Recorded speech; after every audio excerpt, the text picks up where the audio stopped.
अपराधियों में खौफ का दूसरा नाम। न जाने कितने साल इन्होंने गुजार दिए, लेकिन जिस भी जिले में कप्तान बनकर जाते थे, या तो अपराधी अपराध छोड़ देते थे या तो अपनी वो जमानत रद्द करा देते थे। शुक्रिया अमिताभ सर, आप मंच पर हमारे साथ आए और उन सवालों के तमाम जवाब भी देंगे कि आखिर कैसे लॉ एंड ऑर्डर को इन्होंने प्रदेश में बेहतर किया और आगे अब इसको लेकर क्या तैयारी है। जी बहुत बहुत धन्यवाद मुझे यहाँ आमंत्रित करने के लिए और अपनी बात रखने के लिए। सर, मुझे याद है जब पिछले साल बहराइच में दंगे हो रहे थे, लोगों के हाथों में पत्थर थे, पेट्रोल बम थे, आगजनी हो रही थी, सड़कों पर सन्नाटा था, लेकिन बीच सड़क पर जब मेरे एक अधिकारी ने पिस्तौल लेकर उन अपराधियों को ललकारा तो अपने 4 कदम पीछे खींचकर वो भाग चले। सर, ऐसे कई सारे आपके कीर्तिमान रहे हैं जिस तरह से आपने प्रदेश में लॉ एंड ऑर्डर को मेंटेन किया। कुछ बताइए उस बारे में, फिर आगे करेंगे शुरुआत। लॉ एंड ऑर्डर के बारे में मैं सबसे पहली बात ये कहना चाहूँगा कि ये एक टीम वर्क है। इसके लिए एक पूरी अधिकारियों की, हमारे पुलिस कर्मचारियों की टीम काम करती है, उसके पीछे टेक्नोलॉजी काम करती है और इसीलिए किसी एक व्यक्ति को उसका क्रेडिट देना उचित नहीं होगा। लेकिन जो भी कार्रवाई पिछले कुछ वर्षों में हुई है उसका इम्पैक्ट हुआ है वो इसलिए क्योंकि माननीय मुख्यमंत्री जी के निर्देश में पुलिस ने एक टीम की तरह काम किया, टीम भावना थी और ये स्पष्ट निर्देश था कि लॉ एंड ऑर्डर किसी भी कीमत पर मेंटेन होगा, क्योंकि डेवलपमेंट के लिए वो एक साइन क्वा नॉन है, वो एकदम एसेंशियल है। इसलिए क्राइम को रिड्यूस करना है और जो सोसाइटी में फ्रिक्शन है, जो अलग अलग स्थानों पर समस्याएं आ रही हैं, इन सब को वार्ता के जरिए या एक सख्त संदेश के जरिए इनको मेलो डाउन करना आवश्यक है और इसे एक लगातार इस कार्य को किया गया। इसके लिए अभिसूचना तंत्र ने भी काम किया, पुलिस ने भी अपना काम किया। पुलिस ने अपने आप को अपग्रेड किया, चाहे वो वेपनरी हो, चाहे वो टेक्नोलॉजी हो, और उसका रिजल्ट आज आप देख रहे हैं। सर, यूपी एक बड़ा प्रदेश है, लॉ एंड ऑर्डर के साथ साथ आप एसटीएफ चीफ के तौर पर भी जिम्मेदारी निभा रहे हैं। क्या अनुभव रहा है और साथ ही साथ एसटीएफ ने क्या कुछ पिछले दिनों में किया है? खासतौर पर जब हम एसटीएफ की चर्चा करते हैं तो बड़े बड़े अपराधी जो है डरते हैं। आज भी हमने देखा है कि छोटे जिलों में और खासतौर पर जो संगठित अपराध थे एसटीएफ के नाम पर वो डरते हैं। क्या कुछ सुधार हुए हैं, क्या कुछ काम हुआ है? और चूंकि ये दोनों महत्वपूर्ण जिम्मेदारियाँ हैं, बड़े विभाग हैं, कैसे इसमें काम कर रहे हैं, तालमेल बिठा रहे हैं? एसटीएफ को आप कह सकते हैं कि वो उस तीर का टाइटेनियम स्पीयर हेड है। जो उत्तर प्रदेश पुलिस है उसका टाइटेनियम स्पीयर हेड है और अपराधियों पर सटीक वार करने के लिए बना है। जो संगठित अपराधी जो पूरे उत्तर प्रदेश में राज किया करते थे, लगभग हर जिले में एक माफिया था, हर सड़क पर गुंडागर्दी थी, इसको समाप्त करने के लिए एक मैसेजिंग की ज़रूरत थी कि क्राइम किसी भी तरीके से टॉलरेट नहीं किया जाएगा।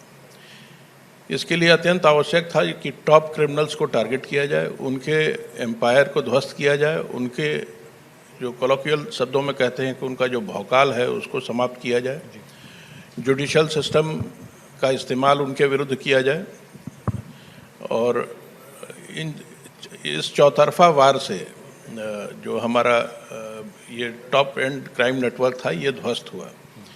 इसके ध्वस्त होने से और ये इस काम में एसटीएफ ने बहुत अच्छा बड़ा योगदान दिया, साक्ष्य संकलन में, अभिसूचना संकलन में और उनको टारगेट करने में।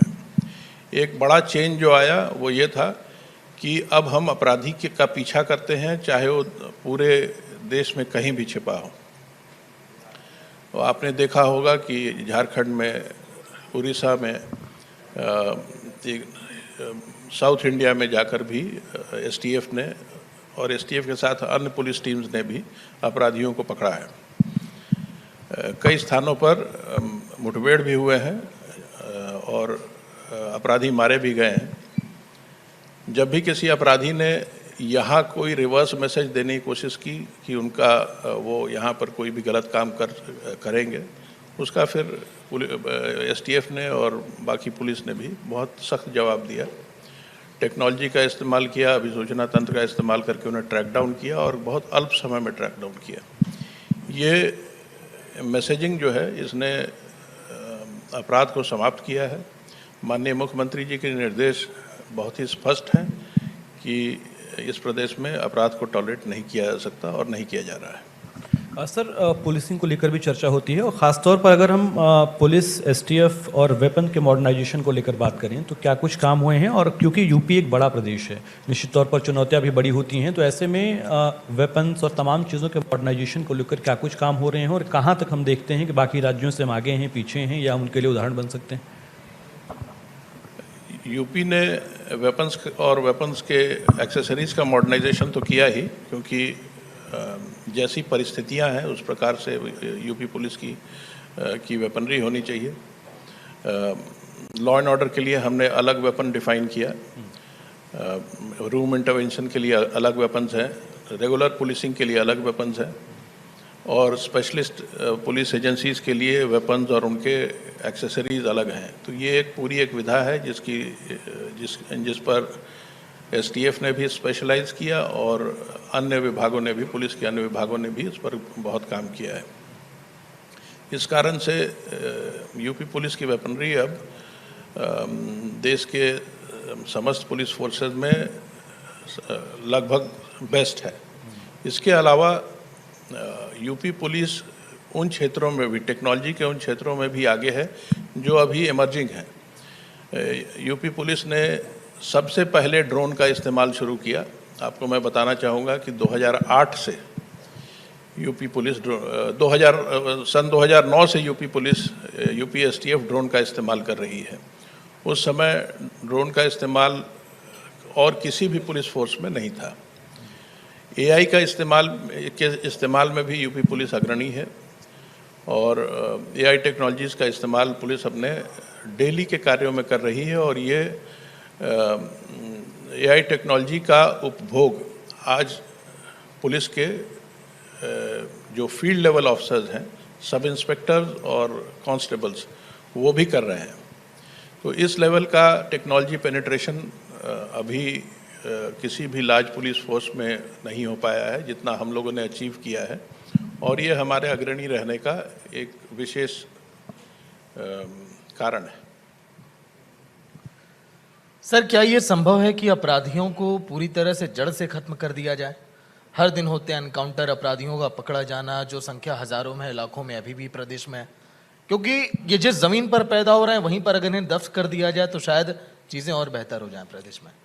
मैं आपकी इस अप्रोच से अग्री नहीं करूंगा। अपराधी हमारे समाज का अंग है। उनके जड़ से समाप्त करने का मतलब है कि अपराध को हम समाप्त करें और लोगों को अपराधी बनने ही नहीं दें। इसके लिए यूपी पुलिस ने जो मैसेजिंग किया है, जो जन जन तक हम लोगों ने ये बात पहुंचाई है कि अपराध जो है ये डजंट पे, अपराध करने से कोई फ़ायदा नहीं है और यही कारण है कि अपराधी अपराध छोड़ रहे हैं। हम चाहते हैं कि अगर कोई अपराध कर देता है तो उसे उसकी सज़ा मिले और सज़ा अवश्य मिले और इसके अलावा ये मैसेज हो कि अपराध जो है ये वायबल नहीं है एज एन ऑप्शन। ये इसके रिपरकशंस बहुत बुरे हैं और अपराध का रास्ता हमारे नौजवान या कोई भी अन्य व्यक्ति चुने ही नहीं। अच्छा सर, आपके पिता खुद एक अधिकारी रहे। आपने शुरुआती जब बचपन अपना बिताया, आपने थाने के अंदर रहकर आपने पढ़ाई की। कई दफ़ा तो आपने बैरक के अंदर का पढ़ाई के दौरान खाना भी खाया जब वहाँ पर रातें गुजर जाती थी। तो क्या बचपन में ही ठान लिया कि जिस नक्शे कदम पर पिता चले, देश की सेवा किए, प्रदेश की सेवा किए, हम भी उसी रास्ते पर चलेंगे और कुछ बेहतर करेंगे? कुछ चीज़ें डेस्टिनी होती हैं, इसको मैं डिफाइन नहीं कर सकता था कि मैं किस रास्ते पे जाऊंगा, लेकिन जब एक मौका मिला पुलिस सेवा में कार्य करने का तो उस मौके को मैंने ग्रैब किया और आज मैं कहना चाहूँगा कि मैं अपने इस सिलेक्शन से बहुत ही खुश हूँ, क्योंकि इस सेवा के माध्यम से मुझे जो सेवा का अवसर मिला है वो शायद और कहीं नहीं मिल सकता था। मैं खुशकिस्मत इसलिए भी हूँ कि मेरे पिता का गाइडेंस जो मिला, उनकी जो गूढ़ जानकारी थी इस विभाग के बारे में, कार्य प्रणाली के बारे में, वो भी बहुत हर स्टेप पर मुझे मदद करती रही। और मुझे खुशी है कि जो तौर तरीके उन्होंने सिखाए वो ऐसे स्थानों पर सक्सेसफुल हुए और जहां साधारण पुलिसिंग काम नहीं करती थी।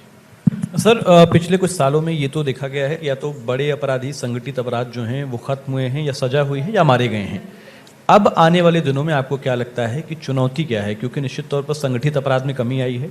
क्या साइबर की दुनिया भी आपके लिए चुनौती है, या फिर किसी और कड़ी पर आप लोग काम कर रहे हैं जिसको लेकर आप लोगों ने कोई रणनीति बनाई हो? क्या मैसेजिंग है आपकी उसको लेकर? अपराध समाप्त करना तो बहुत मुश्किल है, लेकिन अपराध अब दूसरे रास्ते पर जा रहा है। जिस प्रकार का संगठित अपराध यूपी ने देखा है, वो शायद वो दिन लौट के नहीं आएंगे, क्योंकि अपराधियों ने वो रास्ता चुन लिया है या वो रास्ते अपना लिए हैं जिससे पुलिस से आमना सामना ना हो, या पुलिस के जो कार्य प्रणाली है उससे दूर रहें। इसलिए ठगी और साइबर क्राइम, ये दो इमर्जिंग फील्ड्स हैं अपराध के। ठगी और साइबर क्राइम कई जगह इंटरमिक्स्ड भी है। जैसे आप देखते होंगे कि किसी व्यक्ति को एक गलत मैसेज भेजकर उसको बरगलाया जाता है, या उसको धमकी दी जाती है किसी मामले में फंसने की, और उससे पैसे वसूले जाते हैं। ये एक्सटॉर्शन के नए तरीके हैं। अब एक्सटॉर्शन के लिए लोग गोली चलाने का सहारा नहीं लेते। इसके अलावा साइबर क्राइम के बारे में आप सभी जानते हैं किस तरह से इसने अपना पैर फैलाया है, और विदेशों में बैठे हुए लोग यहाँ अपने कुछ एजेंट्स के माध्यम से साइबर क्राइम के बड़ी घटनाओं को अंजाम दे रहे हैं। पुलिस लगातार कोशिश कर रही है कि इनके उपाय ढूंढे जाएं ताकि ये अपराध कम हो, और टेक्नोलॉजी इंटरवेंशन से, जो अभी तक आप लोगों को जानकारी नहीं होगी, बहुत सारे टेक्नोलॉजी इंटरवेंशन हिडन हैं, वो उसके कारण साइबर अपराध में भी काफ़ी कमी आई है। कुछ ऐसे साइबर अपराध थे जो टेक्नोलॉजी इंटरवेंशन से अब समाप्त हो चुके हैं। सर, यूपी की जनसंख्या के लिहाज से क्या इस समय जो आपको लग रहा है कि संख्या बल है हमारी पुलिसिंग में, क्या वो बेहतर है या फिर उसमें और अभी काम हमें करना पड़ेगा? कई ऐसे दूर दराज गांव के इलाके हैं, कई ऐसे अभी जगह हैं जहां पर अभी भी वहां पर देखा जाता है कि हाँ कमियां हो जाती हैं। यूपी में जो समस्याएं थी पुलिस बल के साथ, मैं कहना चाहूँगा कि माननीय मुख्यमंत्री जी ने जैसे ही अपना पद ग्रहण किया, उन्हें बहुत कुछ जानकारी थी इस पुलिसिंग के बारे में, और उन्होंने सबसे पहले फोकस किया quality and quantity of man power. तो नंबर्स बहुत कम थे, 4 लाख सैंक्शन स्ट्रेंथ के अगेंस्ट 1.5 लाख लोग थे पुलिस में। उन्होंने कटिंग एज लेवल पर ट्रांसपेरेंट रिक्रूटमेंट को बल दिया। रिक्रूटमेंट प्रोसेस ट्रांसपेरेंट हुआ, उसके बाद ट्रेनिंग पर भी काफ़ी बल दिया गया है। तो अब हमारा जो मैन पावर है वो बेटर ट्रेंड है, उसके पास बेटर वेपन्स हैं, टेक्नोलॉजी में भी उसकी ट्रेनिंग हो रही है, और संख्या बल का लगातार इजाफा हो रहा है जब तक कि हमारी सैंक्शन स्ट्रेंथ पूरी नहीं हो जाती। यूपी एक बड़ा प्रदेश है, इसमें पुलिस बल की संख्या भी बड़ी है, और इतने सारे लोगों को नई इमर्जिंग टेक्नोलॉजीज में ट्रेन करना भी एक चैलेंज है। इसके लिए ये फोकस्ड अप्रोच है कि जो लोग पहले से ट्रेंड हैं, यानी जिनके पास टेक्नोलॉजी की रिलेटेड डिग्रीज हैं, उन पर हम फोकस कर रहे हैं और उनको टेक्नोलॉजी में आगे ट्रेन करके उनका इस्तेमाल करने का प्रयास कर रहे हैं। लेकिन सर, जिस तरह से हमारा सिस्टम, हमारी पुलिसिंग प्रणाली अपग्रेड हुई, वैसे अपराधी भी खुद को हर दिन देखिए अपग्रेड करते चले जा रहे हैं। चाहे बाहर के देखिए पिस्टल के एक्सपोर्ट होने की बात करें, ऐसे ऐसे हथियार, ऐसी टेक्नोलॉजी वो भी अपना रहे हैं। ये भी एक बड़ी चुनौती है उनसे निपटना। इसमें कोई शक नहीं है, अपराधियों ने सबसे तेज कम्युनिकेशन टेक्नोलॉजी का इस्तेमाल किया, एनक्रिप्टेड कम्युनिकेशन में उतरे। इसके अलावा अपने लॉजिस्टिक्स में उन्होंने ड्रोन्स का इस्तेमाल शुरू कर दिया। आपको जानकारी होगी कि लगातार पाकिस्तान से अक्रॉस द बॉर्डर हेरोइन और वेपन्स की स्मगलिंग अब ड्रोन से होती है, ताकि उसको इंटरसेप्ट करना मुश्किल हो। यही हाल बांग्लादेश बॉर्डर पर भी है, वहाँ भी इस तरह के मेथड्स इस्तेमाल किए जाते हैं।